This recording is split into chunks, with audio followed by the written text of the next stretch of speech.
Meu nome é Amanda, meu filho tem 3 anos e 3 meses e foi diagnosticado com transtorno do espectro autista com 2 anos e 5 meses.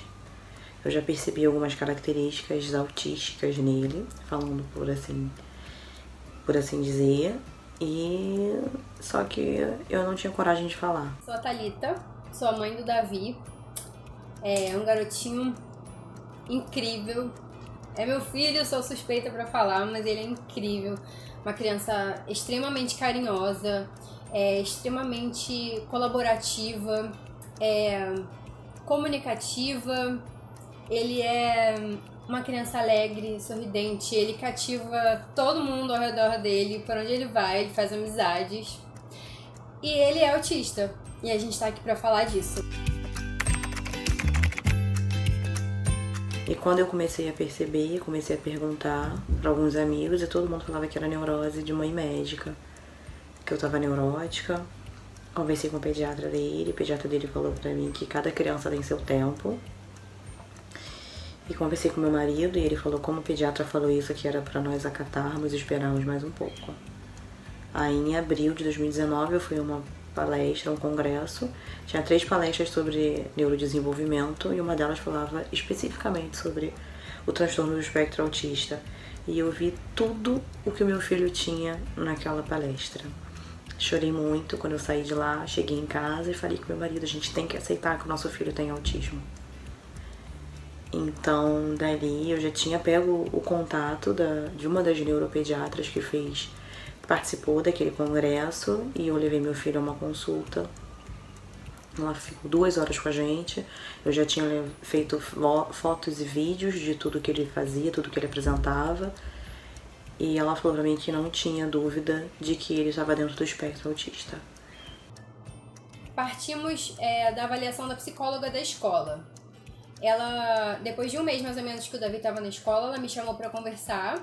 E aí ela começou a levantar pontos que eu já observava em casa há algum tempo, mas eu não tinha certeza de nada, porque eu não tinha muitas outras crianças em volta para poder comparar, né?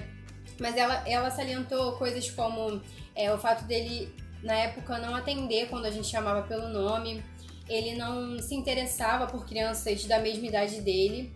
Normalmente ele se interessava por crianças mais velhas ou por adultos, mas crianças da idade ele às vezes nem notava se estivesse no mesmo ambiente que ele, não se interessava nem um pouco. Ele não conseguia ficar parado numa atividade, contação de história, coisa para a idade dele mesmo. Ele fazia tipo circuitos na sala de aula. Na época ele ainda tinha muito mais estereotipias do que hoje, então ele sacudia muito as mãos e corria muito na ponta dos pés. Ele tinha comportamentos repetitivos, ele separava muitas coisas por categoria, por cores, e além disso tudo, não se comunicava verbalmente, ele não me chamava de mãe, não pedia nada com palavras, né? E na época nem apontava. Ele pegava na nossa mão e usava a gente como um objeto, né? Até onde ele queria pedir alguma coisa, mas ele usava a gente. E aí, quando ela falou essas coisas, enquanto eu estava sofrendo calada, eu pesquisava muito. E aí, quando ela pontuou tudo isso pra mim, eu falei pra ela, olha, eu acho que é autismo. E na época eu lembro que ela falou, que isso, Thalita? Calma, isso aí a gente vai ver lá na frente. Primeiro ele vai fazer acompanhamento com uma fono, vai fazer exames como Bera, como audiometria. A gente vai avaliar várias outras coisas antes e tal. E ok, a gente realmente fez tudo isso. Mas quando a gente chegou na fono, ela fez uma avaliação longa com ele. E aí ela já falou pra gente, olha, ele tá dentro do espectro. E aí, nesse dia, mesmo desconfiando, caramba, foi assim... Foi um dia que eu fiquei muito mal, sabe? Não só um dia, né? Foram dias que nós ficamos mal. Porque a gente não pensa que o nosso filho vai ter alguma dificuldade nesse sentido. A gente nunca idealiza uma coisa dessas. Então, quando de fato veio o diagnóstico, depois da fono, né, nós fomos para um neuro que ela indicou, e aí tivemos algumas consultas, e aí veio o diagnóstico. Então, assim, quando de fato vem o diagnóstico, você sente assim, caramba, é isso mesmo, e aí?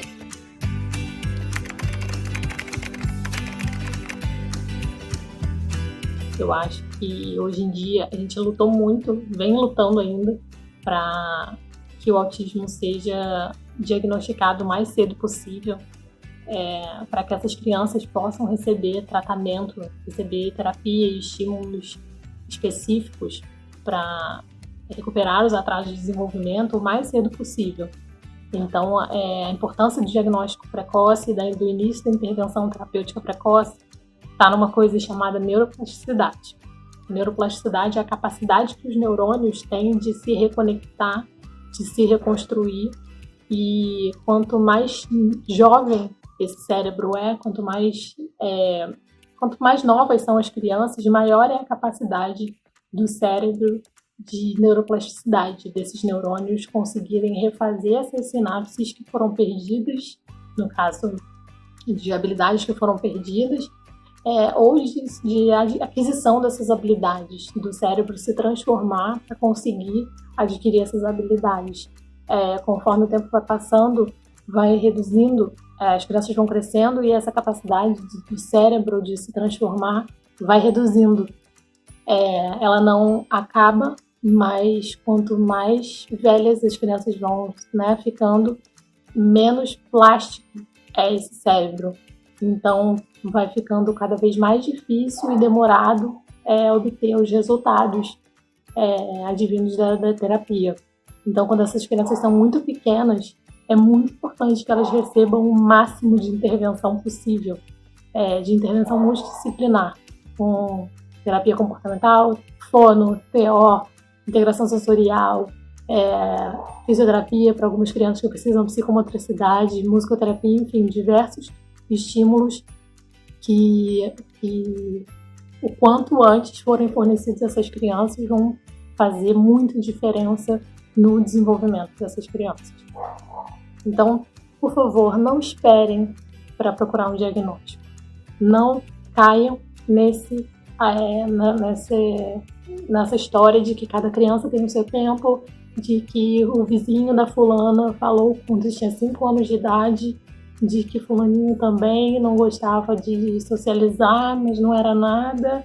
Enfim, terapia, intervenção precoce, mal nenhum vai fazer a criança. Depois, a criança recuperar os atrasos de uma hora para outra, com pouca intervenção, e realmente não era autismo, era um outro caso de atraso de desenvolvimento, ótimo. Nenhum mal fez para ela o tempo de terapia que ela fez, que ela recebeu. Só fez bem. Estímulo só faz bem para as crianças, sejam elas autistas ou não.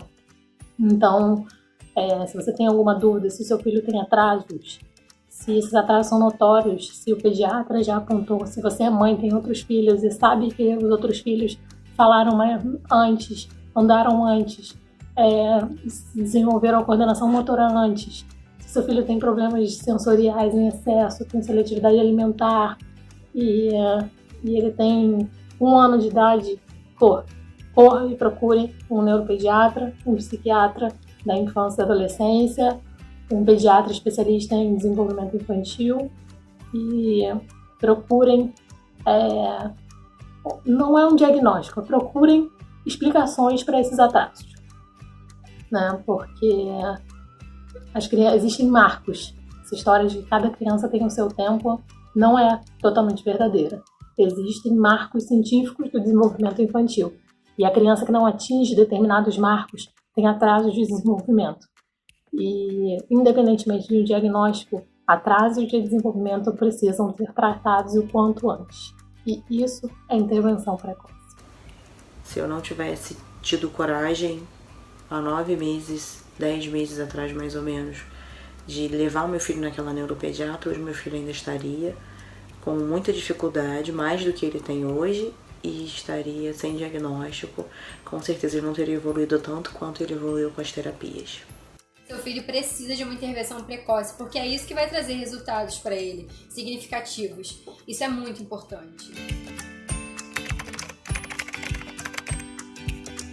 Confie nos seus terapeutas, valorize seus terapeutas, converse com seus terapeutas. Se não estiver dando certo a terapia, por qualquer motivo, mude. Tenha coragem, mude a terapia. Procure terapias com comprovação científica. Isso é muito importante, muito importante. O que tem comprovação científica? Terapia ocupacional com integração sensorial de Aires tem comprovação científica. Terapia ABA tem comprovação científica. Modelo precoce de Denver tem comprovação científica. Procurem terapias com comprovação científica. Nós, depois da fono, encontramos a clínica da Ana Clara. Nós nos preocupávamos muito com a seletividade alimentar. O Davi não comia absolutamente nada de comida. Eu ficava numa loucura de fazer aquilo que ele comia, porque senão ele não comia nada. Então, nós ficamos durante muito tempo atrapalhando ele, né? Sem saber como trabalhar isso. E aí lá, as meninas começaram um trabalho incrível. Quer dizer, elas vêm fazendo um trabalho incrível, não somente nessa parte da seletividade, mas em outras várias. Né? Ele hoje tem muito mais noção espacial, ele caía muito antes, hoje em dia ele já não faz mais tanto isso. Antigamente, tipo, ele tava andando, do nada ele caía, porque, sei lá, não tinha noção de espaço, ele andava de uma outra forma, ele agora tem uma outra postura, enfim, são várias coisas que a gente não sabe, mas que são trabalhadas e faz uma diferença gigante. Ele também passou a se comunicar muito melhor depois da terapia ocupacional. E eu fiquei assim, gente, o que tem uma coisa a ver com a outra? Eu não fazia ideia do que era terapia ocupacional. E assim, gente, como é enriquecedor, sabe? Você encontrar profissionais que são especializados e, acima de tudo, profissionais que são humanos, que eles te veem como pessoa, sabe? Eles não te veem só como um cliente, eles te veem como pessoa, eles enxergam a gente, de fato, como a gente é, como família. E aí a gente cria laços, né, que são também coisas que... Gente, tô muito chorona. Que são coisas que nos motivam, né, que fazem a gente se sentir mais em paz, porque a gente sabe que o nosso filho está sendo acolhido com amor, que não é só uma profissional, mas que também tem amor envolvido, sabe? E isso é muito importante. Então, assim, se eu posso dizer pra você, pai e mãe, uma coisa importante nesse sentido, procure profissionais especializados, porque isso faz muita diferença. A gente pode perder muito tempo com profissionais que não... ruins mesmo, como qualquer outra profissão. Nesse meio também tem profissionais ruins. Então, assim, busca indicação, busca de fato isso, sabe? Especialização, pessoas que querem se aprimorar sempre. E aí você vai ver como lá na frente os resultados vêm. E hoje, olha, eu vou te dizer, o meu filho é outra criança. Outra criança. As pessoas que veem ele ficam, Thalita, você tem certeza que ele é autista? Porque as pessoas não conseguem acreditar, sabe? E quem acompanhou o processo desde o começo fica assim, caramba, como ele evoluiu, como as coisas mudaram.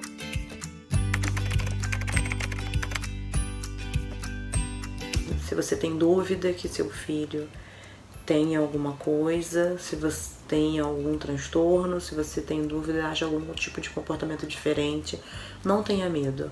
No começo você se assusta, você sofre, você chora, mas é sempre melhor saber. Acreditem nos seus filhos, procurem terapia, conversem com os terapeutas, valorizem os terapeutas e, muito importante, procurem ajuda. Quando vocês acharem que não vão aguentar a pressão, se acharem que estão entrando em depressão, que estão com ansiedade, procurem ajuda. É a história da máscara. Antes de ajudar os nossos filhos, nós precisamos estar bem. Primeiro colocar a máscara na gente, para depois colocar nas crianças. Então, não esperem pifar. Não esperem ter uma crise de pânico, ter uma crise de ansiedade séria. Se for preciso, procurem uma terapia para vocês, procurem um acompanhamento psiquiátrico, tomem remédio se for necessário por um tempo, porque não é fácil. A vida de pais de autistas não é fácil, o momento do diagnóstico não é fácil, a rotina de terapias não é fácil. Nada na nossa vida é fácil. Então, cuidem, procurem ajuda para vocês e não só para as crianças. Então, você tem o direito de sofrer, você tem o direito de chorar, mas enquanto você chora, você precisa agir, você precisa trabalhar. Procurem grupos de apoio para pais de autistas. Existem diversos grupos nas redes sociais, tem grupos de WhatsApp, como o grupo de apoio, que faz um trabalho incrível no Brasil inteiro, inclusive com famílias brasileiras que moram fora do país. Procurem grupos no Facebook, páginas de pais de autistas no Instagram. Conversem com outros pais que vivem a mesma realidade que você está vivendo ou vai começar a viver. Isso é muito importante, porque muitas vezes a gente se sente sozinho, a gente se sente diferente e a gente acha que é só a gente que está vivendo esse mundo do autismo. E não é. Tem muita gente aí que já está há muito mais tempo nessa rotina diária e é muito reconfortante ouvir outros relatos e outras experiências. Isso ajuda muito, pode ser muito útil para dar ideias, para dar conselhos sobre terapias ou simplesmente para ouvir um desabafo, para conversar com alguém que sabe exatamente sobre o que você está falando, sobre o que você está sentindo. Procurem grupos de pais, grupos de apoio de pais de autistas. Saber é sempre melhor.